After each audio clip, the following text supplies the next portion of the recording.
But you can see that if I was a Superman, I could have brought it like that and put it in the middle, the whole dais.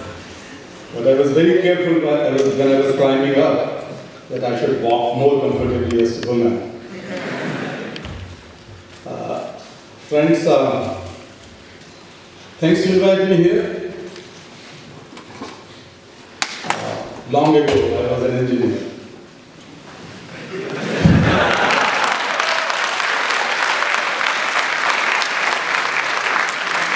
So when I go to any engineering colleges, I feel I'm at home. Friends, when we were having coffee break,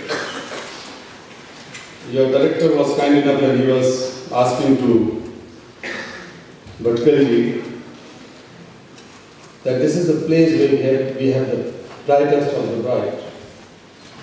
This is the place where we have the most beautiful brains. And I would add that this is the place where we have some of the most beautiful hearts as well. Each one of us have been children sometime. And I always say that and pray that, oh God, please keep that child inside me forever, so that my mind and my heart is not so polluted with outside effects. The child means simplicity, the child means purity. 215 million children today in the world are trapped into modern day servitude. That's child labor. 70 million children have never been able to see their school gates or a teacher.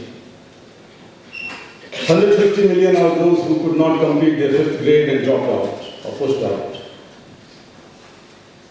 But when I talk in numbers, I always recall many of the faces. Some years ago, we organized an activity in Sudan, and there was a boy, 14, 15-year-old. He was with me. He joined a group of campaigners against child slavery and for education. And I looked at him carefully, and he was with that stone face, no emotion, no feeling on his face.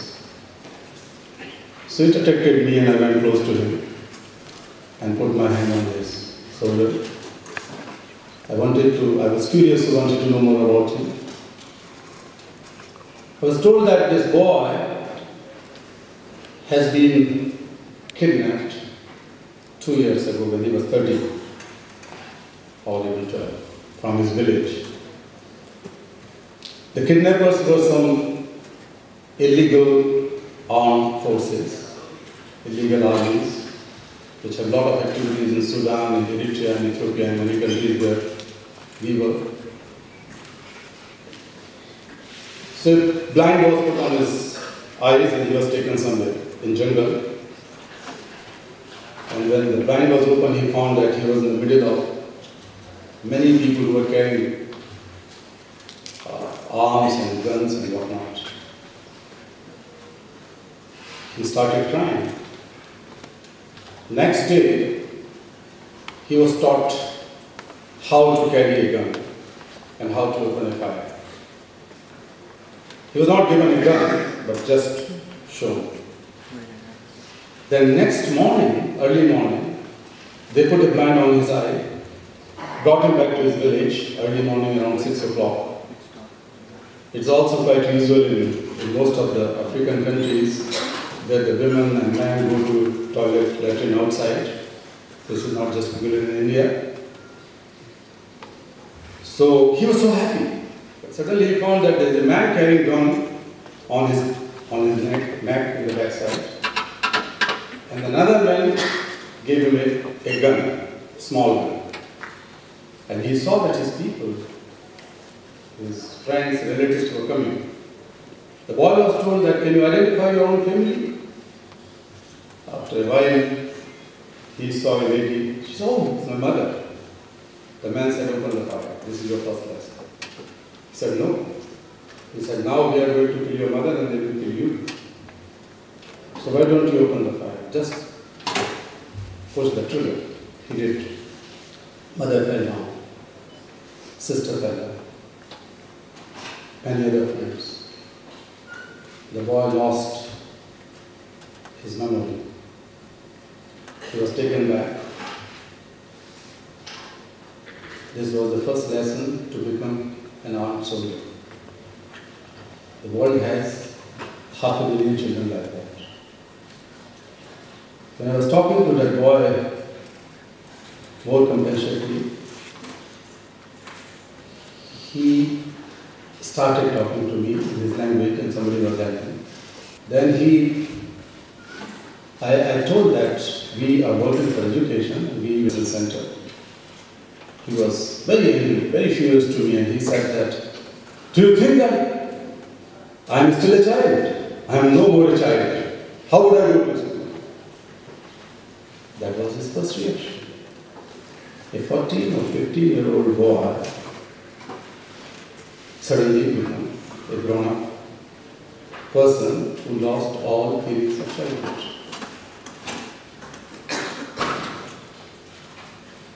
I organized an event in Washington, D.C. with the board of worldwide directors some years ago. Some children were invited to interact with them. There was a young lady, again 14-year-old, 14 or 15-year-old. Everybody was talking about education, child rights, better health for children in the world, and so on. And this girl suddenly stood up. And she said that you are talking about education for me. I am no more a child. And I tried to calm her down. So she said, no Kailash, I am no more a child. I am mother of a child. And I knew that she was stolen at a very early age by her own relative to work in city as domestic help. The girl told that this man was not a nice person, probably sexually abused. She ran away. She walked on the streets. She was selling flowers on the streets. But the police, local police, was not either good. She was perpetually raped and gave birth to a child at the age of 14. And she says, I am no more a child. I freed a group of girls who were trafficked from Nepal to work in Indian circuses. Sometimes you feel entertained and happy when you see the young girls are performing on the streets and sitting on the back of an elephant or neck of an elephant and bicycling and so on. With nominal clothing make them more glamorous, their bodies are made glamorous so that the people can entertain. When we went to rescue the girl, there was police and then the group of girls, the police and magistrate. They were all connected with the circus mafia. Somehow we were taken inside and we could not find any girl. The parents who sold out their animals in Nepal and came all the way to India, and their only hope was perhaps me. So I did not want to give up. I started talking to this guy, circus man, and he took out his gun and put on my neck. And he was so furious he wanted to shoot. Luckily, there was a cameraman from TEDx television channel that was shown in TEDx television several times during the day. It was open, so it was almost live. In 2 minutes it became live. He took out the gun and wanted to kill me in front of everyone. Then the police, instead of stopping him, was hinting at him, oh, please calm down. अरे वो देखो camera पीछे घूम रहा है. ऐसे ना कर कैमरा घूम रहा है. That was also recorded in the camera. Somehow we rescued the group of girls. Not that day, but we went to of course, he could not open the fire, but he ordered his men to kill us. So 6 of us were very badly beaten. My left leg was broken, my back was broken, my head was broken. And 5 others were lying on the streets, and the people took me to local hospital somehow. I decided to go on hunger fast in front of Lucknow High Court, Lucknow Vidhan Sabha, demanding that these girls be recovered. And finally, High Court of Lucknow has taken so-called notice of it, and then they have finally restored the girls. One of those girls who were rescued, she told to her mother that, look, I was punished all the time, and I was rewarded all the time. You people die once, but I die every day. As reward I die, as punishment I die. When I perform very well in show, looking more sexy, more glamorous, then the master used to take me to his bed and rape me. And when I do not perform well and there's some fear comes to my face, I was sometimes slapped, but more times, as a punishment, I was taken to bed by the master of the nation. I was again raped. And this girl did not want to see a man. After several years, she touched just one man, and that was me. And she was in tears and asked that you always love children. Tell me, am I still a child? I hugged her, kissed her, and I told my daughter, you are still a child, you are very much a child. I'll make sure that you go to school. In India or in Nepal, wherever you like. Bhavna was her name. When I say 250 million, I am talking about Koji, Peter and Bhavna and Mariam, the Colombian girl. You may feel that this is a humanitarian issue, but it's more than that. I can't say anything with authority because I am still a learner. When I went to the school for the first time in my life, I saw a boy of my age sitting at the doorstep of my school with his father. Both of them were cobblers. And when I was entering into school with a lot of excitement, I was shocked to see that a boy of my age, much more beautiful, much more handsome boy, why he was sitting outside. That was a sharp contrast in my life I saw. When I entered into school, the first question I asked to the teacher, that was the beginning of my life. I asked the question to the teacher that, sir, why this boy is sitting outside and working? When I came back, I saw the boy again. How could I know?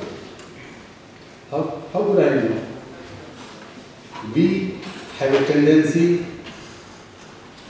not to see many things which are happening in front of us. And sometimes these things are so vital to the humanity and to the well-being of the world. I told you that 215 million children in the world who are working as child laborers. And over 200 million adults are jobless. Due to this economic slowdown, the number could be even higher. 6 crore children are working in India according to non-governmental statistics. 6.5 crore adults are jobless. In entire South Asia, 8.5 crore children in full-time jobs and 8.5 crore adults jobless.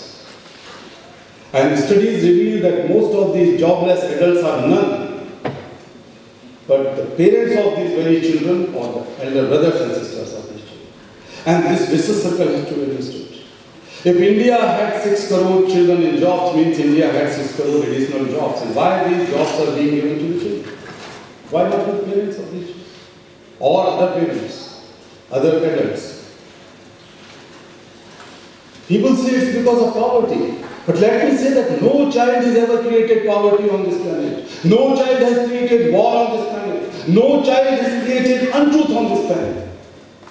Hypocrisy, political hypocrisy, no child has created it. We We adults who created all these things, and then we put all the onus on the children to carry this burden and further victimize. They are victims of poverty. We further victimize them by making child laborers.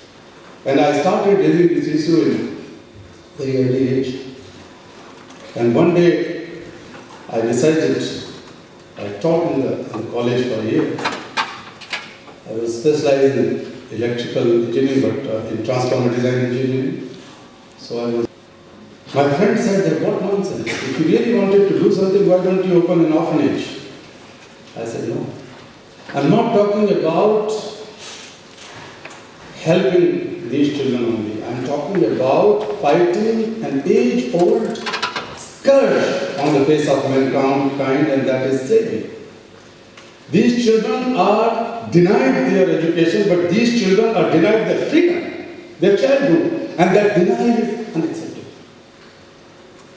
This is unacceptable. So it was very hard to convince the people.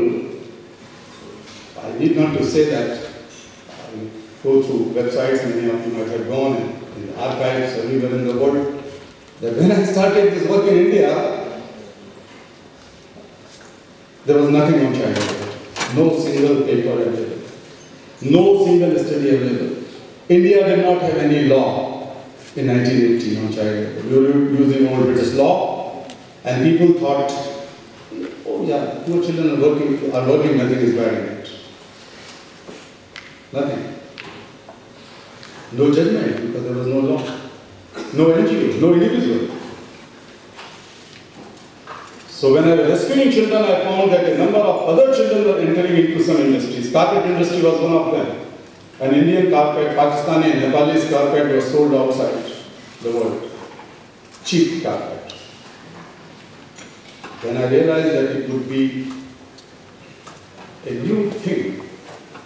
Because you have to be very innovative, you have to be very, I would say, creative in new ideas and new strategies. And that I tried to do to launch a consumers campaign in Europe and America, that people should demand only those carpets which are free from child labor, from South Asia. South Asia was the largest, 70%, 80% carpets are produced in South Asia. Everybody said, what nonsense you are talking about? You are mad. How can you run a campaign? Why the people in Europe and America will join your campaign? But let me tell you that now half of the world carpets are sold without child labor. Let me tell you that when the corporate social responsibility was not invented, I would underline that CSR was not invented. No CSR talk was there.